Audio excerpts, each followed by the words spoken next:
नमस्कार दोस्तों। हाल ही में सोशल मीडिया पर एक पोस्ट वायरल हुआ जिसने पाकिस्तान के लिए फिर से मुश्किलें खड़ी कर दी। इस पोस्ट में लिखी थी बलूचिस्तान से आज़ादी की घोषणा।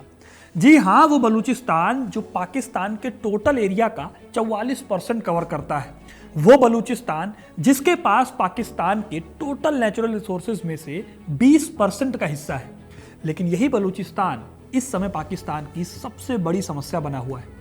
बलोच लिबरेशन आर्मी हर दिन हमला कर रही है और आज़ाद बलूचिस्तान बनाने की जंग लड़ रही है। और इस लड़ाई के पीछे है एक धोखा, वो धोखा जो पाकिस्तान ने बलोच लोगों को दिया। और एक बार नहीं, कई बार इसको दोहराया गया।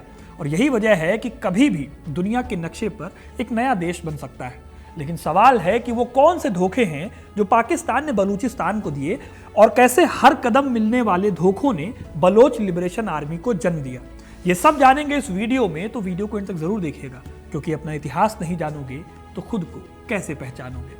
अगर आप स्विगी से ऑर्डर करते हो और पैसे बचाना चाहते हैं तो आप एक्सिस बैंक के माई जोन क्रेडिट कार्ड को अप्लाई कर सकते हैं। ये credit card life time free है और इसके साथ कई सारे ऑफर्स भी हैं। लिंक डिस्क्रिप्शन में है, चेकआउट करना मत भूलिएगा।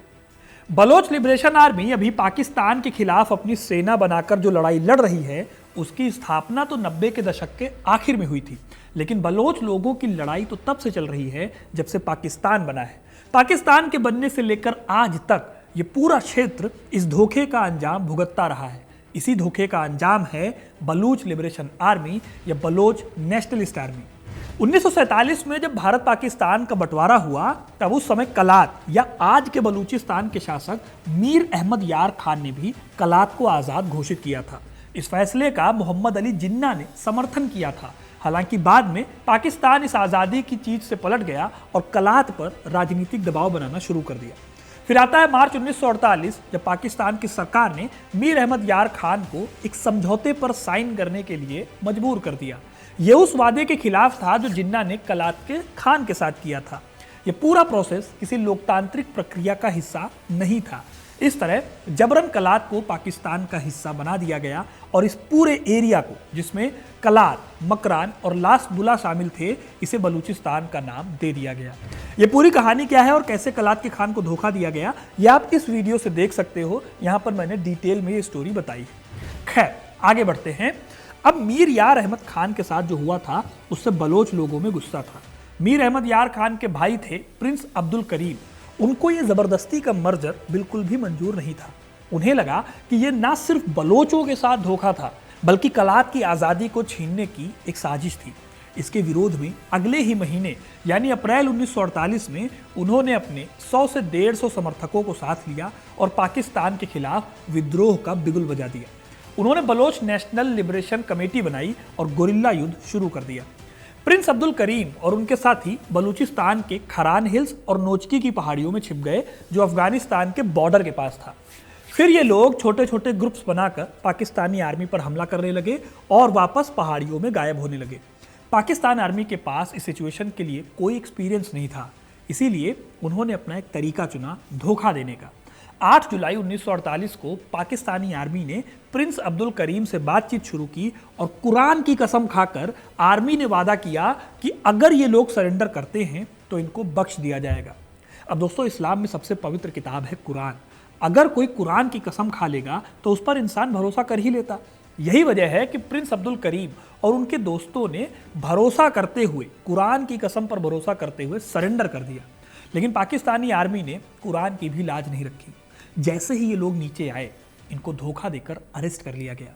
प्रिंस अब्दुल और उनके 142 साथियों को क्वेटा और माच की जेलों में बंद कर दिया गया। यहाँ इनको बहुत ज़्यादा टॉर्चर किया गया और 10 साल की सज़ा सुनाई गई। बलूचिस्तान के लोग आज भी इस धोखे को बहुत बड़ा धोखा मानते हैं, क्योंकि उन्हें नहीं लगा था कि कुरान की कसम पर भी उनको धोखा मिलेगा। लेकिन दोस्तों, ये पहला धोखा था बलोचों के साथ। अगली बार पाकिस्तान ने फिर से बलोचों को धोखा दिया। हुआ यह कि 14 अक्टूबर 1955 को पाकिस्तान ने एक नया स्टेप उठाया गया, एक नई पॉलिसी जिसे कहा गया 1 यूनिट पॉलिसी। इस पॉलिसी के तहत पाकिस्तान ने अपने 4 वेस्टर्न प्रोविंसेस को, सिंध, पंजाब, बलूचिस्तान और NWFP यानी आज का जो खैबर पख्तूनख्वा का क्षेत्र है, इन सभी को मिलाकर एक सिंगल एडमिनिस्ट्रेटिव यूनिट बना दिया, जिसे कहा गया वेस्ट पाकिस्तान। वेस्ट पाकिस्तान क्योंकि ईस्ट पाकिस्तान जो आज का बांग्लादेश है, इस तरह से 2 यूनिट बनाई गई। इस पॉलिसी का मतलब था कि ईस्ट पाकिस्तान और वेस्ट पाकिस्तान नाम से दो यूनिट हो जाएं, जिससे गवर्नेंस में आसानी हो जाए। लेकिन इससे पाकिस्तान ने बलोचों की पहचान पर हमला कर दिया। असल में बलोच लोग अपने आप को पाकिस्तान की एक कॉमन इस्लामिक आइडेंटिटी से अलग मानते थे। उनका अलग कल्चर था, उनकी अलग लैंग्वेज थी और उनका इतिहास भी पाकिस्तान से काफ़ी अलग रहा था।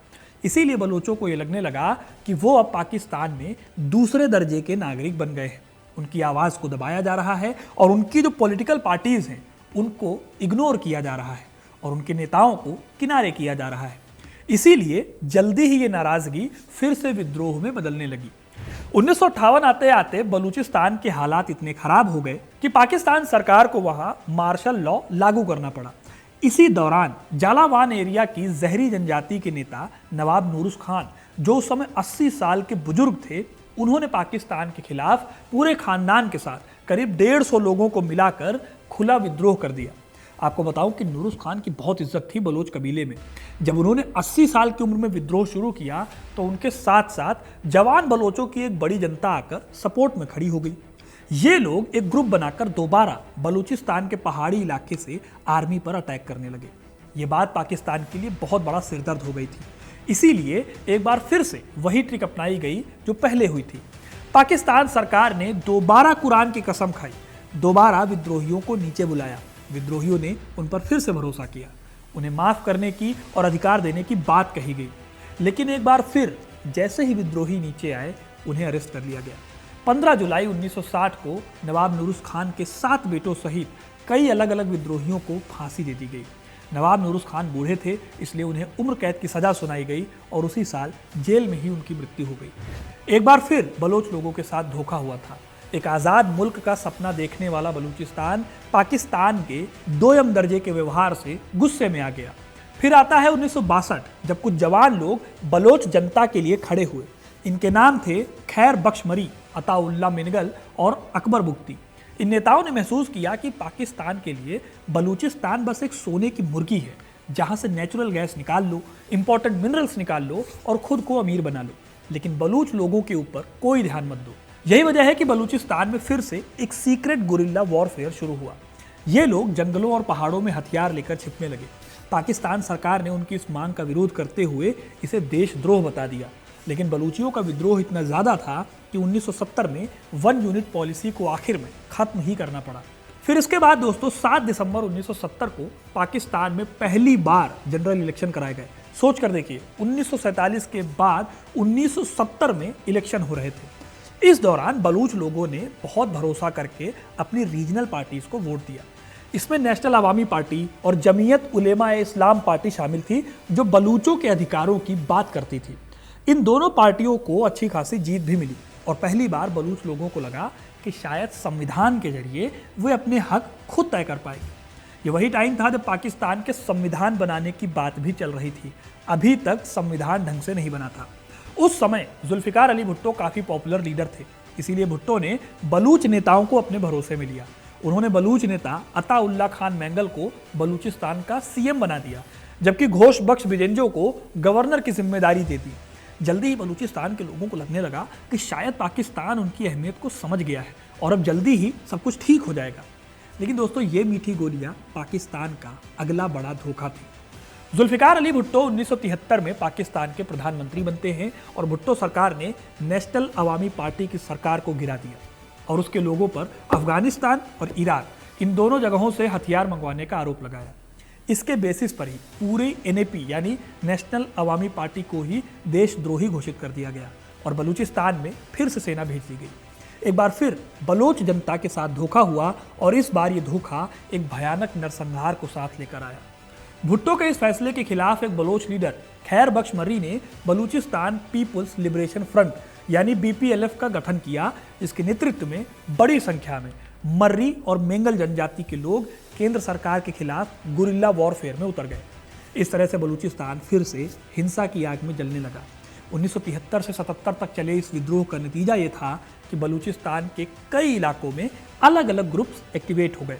पाकिस्तान सरकार की संपत्ति, रेलवे ट्रैक, टेलीफोन लाइंस और सैन्य ठिकानों पर हमले शुरू हो गए। जल्दी ही ये एक और गुरिल्ला वॉर बन गई। सरकार ने इस विद्रोह को दबाने के लिए हवाई हमलों तक का सहारा लिया। मिसाइल्स छोड़ी गई, हेलीकॉप्टर, गनशिप और फाइटर जेट से बलूच पहाड़ियों पर भारी बमबारी की गई। जहां विद्रोही छिपे हुए थे वहां किसी भी जगह को निशानदेही करके मारा जाने लगा। लेकिन फिर भी दोस्तों आर्मी को बहुत ज़्यादा मदद नहीं मिल पाई, क्योंकि पहाड़ी एरिया में लड़ने का एक्सपीरियंस उनका अच्छा खासा था नहीं। माना जाता है कि 1973 से 1977 के बीच करीब 16,000 बलूच नागरिक मारे गए और 50,000 से ज़्यादा ने अपना घर छोड़ दिया। एमनेस्टी इंटरनेशनल और कई दूसरे ह्यूमन राइट्स संगठनों ने रिपोर्ट किया कि बलूचिस्तान में महिलाओं को टॉर्चर किया गया, गांव के गांव जला दिए गए और हजारों लोगों को बिना किसी मुकदमे के जेल में डाल दिया गया। यही नहीं, एक बहुत इंटरेस्टिंग केस है यहाँ पर कि लोग अचानक गायब हो जाते थे। ये लोग अचानक गायब होते हैं और इनके कुछ दिनों बाद इनकी लाश कहीं ठिकाने पर मिलती है, किसी भी तरह से रैंडम जगहों पर। और ये चीज़ बलूचिस्तान में कई दिनों से आम है। हजारों लोग इस तरह से वहाँ गायब हुए। फिर जब 1977 में जनरल जियाउल हक ने तख्ता पलट किया और भुट्टो को रास्ते से हटाया, तब बलूचिस्तान में सेना ने थोड़ी ढील दी। जियाउल हक ने थोड़ी डिप्लोमेसी दिखाते हुए बलूचिस्तान के मुद्दे को शांत किया। जियाउल हक ने कुछ बड़े बलूच सरदारों को अपनी सरकार में बड़ी बड़ी पोस्ट दी और एक तरह से समझौता कर लिया। बलोच नेताओं को लगा कि अब शायद उन्हें इज्जत और हिस्सेदारी मिलेगी, लेकिन ये शांति भी ज़्यादा दिन नहीं चली। भुट्टो की मौत के बाद 90 के दशक तक थोड़ा बहुत मामला शांत रहा, लेकिन एक बार फिर बलूच विद्रोही उठ खड़े हुए। इस बार यह हुआ कि पाकिस्तान सरकार ने चाइना के साथ एग्रीमेंट किया और बलूचिस्तान के ग्वादर इलाके में एक बड़ा प्रोजेक्ट शुरू कर दिया। प्रोजेक्ट का नाम था ग्वादर पोर्ट। ये पोर्ट अरब सागर के पास था और स्ट्रेटजिकली बहुत इंपॉर्टेंट था। पाकिस्तान चाहता था कि ग्वादर एक इंटरनेशनल ट्रेड हब बने और चाइना से सीधा जुड़ जाए, ताकि इंडिया को भी घेरा जा सके स्ट्रेटजिकली। लेकिन इस डील में बलोच कम्युनिटी को बिल्कुल भी शामिल नहीं किया गया। ना तो उनसे पूछकर ज़मीन ली गई, ना उन्हें उस जगह पर कोई नौकरी दी गई। पोर्ट पर जो काम करने वाले लोग थे वो ज़्यादातर पंजाब एरिया से लाए गए या चाइनीज़ लेबर थे। इसके ऊपर से इस इलाके में पाकिस्तानी आर्मी को तैनात कर दिया गया, जिससे लोगों को डर लगने लगा। फिर इसी दौरान बलूचिस्तान के छगई ज़िले में सोना और तांबे के करीब 42 मिलियन टन के भंडार मिले, लेकिन इसके खनन में भी बलोचों को सिर्फ 2% का हिस्सा मिला। बाकी का सारा फायदा पाकिस्तान और चाइना के बैग में चला गया। इससे बलोच और ज़्यादा नाराज़ हो गए। यही वजह है कि साल 2000 आते आते बलोच फिर से उठ खड़े हुए, लेकिन इस बार वो ज़्यादा तैयार थे। उन्होंने बलोच लिबरेशन आर्मी नाम की एक संगठित मिलिट्री फोर्स बना ली। माना जाता है कि इस आर्मी को बनाने का काम बलोच नेशनलिस्ट लीडर खैर बख्श मर्री के बेटे बालाच मर्री ने किया था। ये वही खैर बख्श मर्री थे जो 65 में बलूचिस्तान के बड़े नेता माने जाते थे, लेकिन पाकिस्तान ने इनकी कदर करने की बजाय इनको टॉर्चर किया। बलोच आर्मी अब तक की सबसे ताकतवर और ऑर्गेनाइज्ड आर्मी थी। इन्होंने तय किया कि अब छोटे मोटे विरोध से कुछ नहीं होगा, अब लड़ाई बहुत सॉलिड और बहुत बड़ी होगी। इस आर्मी ने ग्वादर पोर्ट पर, चाइनीज वर्करों पर, गैस पाइपलाइन पर और रेलवे ट्रैक्स पर लगातार हमले किए। पाकिस्तानी सरकार ने इनसे निपटने के लिए अपनी फोर्स बढ़ाई, लेकिन बलोच पहाड़ों में छिपकर गुरिल्ला वॉरफेयर करते थे। इसीलिए इस वॉरफेयर की टेक्निक में उनको रोकना मुश्किल हो गया। इस बार कोई कुरान की कसम को मानने वाला नहीं था, क्योंकि धोखे बहुत हो चुके थे। इसी वजह से पाकिस्तान सरकार के पास अभी फिलहाल ऐसा कोई उपाय नहीं है जिससे कि इन विद्रोहियों से निपटा जा सके। यही नहीं, चाइना और पाकिस्तान के सीपेक प्रोजेक्ट पर भी बड़ा हमला शुरू किया। इतने ज़्यादा चाइनीज़ मारे गए कि चाइना को खुद कहना पड़ा कि प्रोजेक्ट पूरा करना है तो अपनी आर्मी भेजनी होगी। इसी बीच आता है साल 2006, जब परवेज़ मुशर्रफ की सरकार थी, तब बलूच राष्ट्रवादी नेता नवाब अकबर बुख्ती की हत्या हो गई। इसके बाद विद्रोह और तेज हो गया। फिर एक साल बाद बालाच मरी की भी हत्या कर दी गई और सरकार ने बाद में BLA पर भी बैन लगा दिया। फिर 2014 में बालाच मरी के पिता नवाब खैर बख्शी मरी का दिसंबर में निधन हो गया। इन सभी घटनाओं ने बलोचों में पाकिस्तान के लिए बहुत ज़्यादा गुस्सा भर दिया। इसके बाद इस ग्रुप की कमान संभालने का काम किया असलम बलूच ने, जो स्टूडेंट्स के बीच बलोच अधिकारों की मांग को उठाते थे। इस बात को दबाने के लिए साल 2018 में उनकी भी हत्या कर दी गई। BLA ने पाकिस्तान के खिलाफ अपना विद्रोह जारी रखते हुए नवंबर 2018 में कराची में चाइनीज़ वाणिज्य दूतावास पर हमला कर दिया। इसमें 2 पुलिस वालों के साथ साथ 4 लोग मारे गए, लेकिन ये हमले एक एक करके हो रहे थे। कोई बड़ा ऑर्गेनाइज्ड अटैक अभी तक नहीं किया जा रहा था। हालांकि 2018 आते आते बलोचों को समझ आ गया कि अलग अलग लड़ने से कुछ नहीं होगा। अगर उन्हें वाकई में आज़ादी चाहिए तो सबको एक होकर एक संयुक्त फोर्स बनाना होगा। यहीं से शुरू होता है एक नया संगठन जिसका नाम है BRAS, यानी बलोच राजी अज़ोई संगात। ये एक अम्ब्रेला संगठन है जिसमें सारे बलोच लड़ाकू ग्रुप्स एक छत के नीचे लाया गया इन सबको। इस तरह से 2025 आते आते इन्होंने एक नई मिलिट्री यूनिट बनाई जिसका नाम है बलोच नेशनल आर्मी।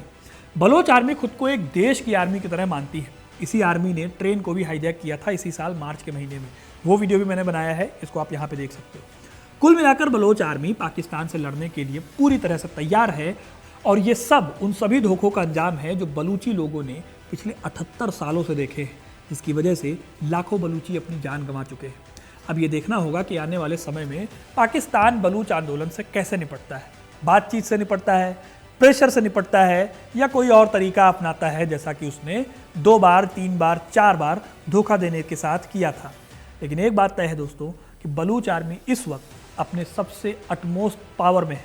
अगर पाकिस्तान जल्दी कुछ नहीं करता तो आगे जाकर पाकिस्तान के लिए अच्छी बात नहीं होने वाली।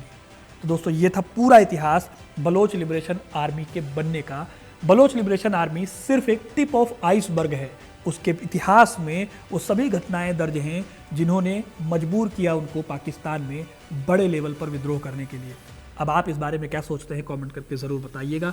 वीडियो को लाइक और शेयर करना ना भूलें और ऐसी इंटरेस्टिंग कहानियों के लिए, इतिहास से जुड़े रहने के लिए हिस्ट्री कनेक्ट को सब्सक्राइब ज़रूर करें। धन्यवाद।